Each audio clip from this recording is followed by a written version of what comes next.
Hi! Hello! Welcome back to Satyababu official. నేను మీ Satyababu.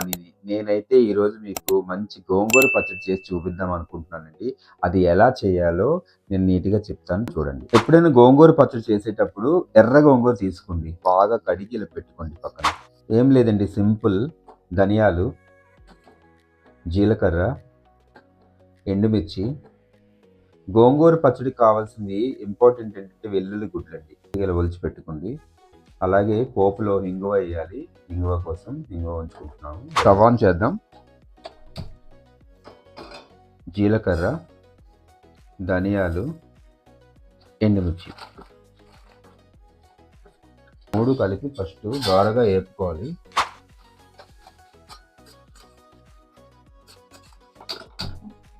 Stove on చేసుకొని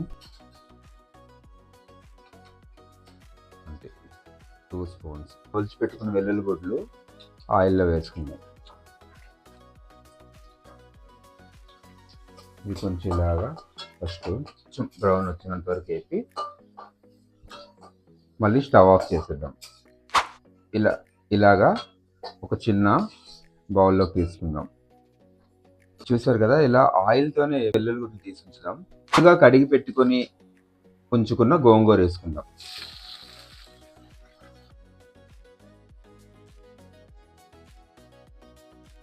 ఇలా పెట్టేద్దాం. పెట్టి మూత పెట్టేద్దాం. ఒక్క 2-3 మినిట్స్ తర్వాత ఒకసారి కలుపుదాం. ఈ గోంగూర దగ్గరికి అయ్యేలోపు మనం ఇప్పుడు ఏం చేద్దామంటే త్వరగా వేపిన ఎండుమిర్చి, ధనియాలు, జీలకర్ర కొంచెం పౌడర్ చేసుకొని రెడీ చేసుకొని ఉంచుకోవాలి. చూడండి, ఇలా పౌడర్ చేసుకొని రెడీగా ఉంచుకుందాం.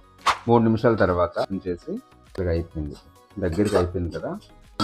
ఎండుమిర్చి, ధనియాలు, జీలకర్ర పొడి చేసుకుని ఉంచుకున్నాం కదా, అది ఇందులో వేసేస్తాం.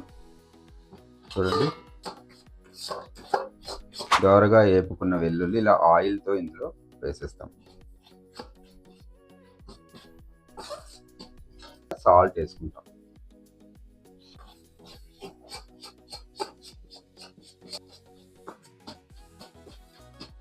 అయిపోయిందండి గోంగూర పచ్చడి. ఇంకో పాన్ పెట్టుకొని ఆవాలు, ఇందులో కొంచెం ఇంగువ. నేను వేడి రైస్లో గోంగూర పచ్చడి వేసుకుంటాను.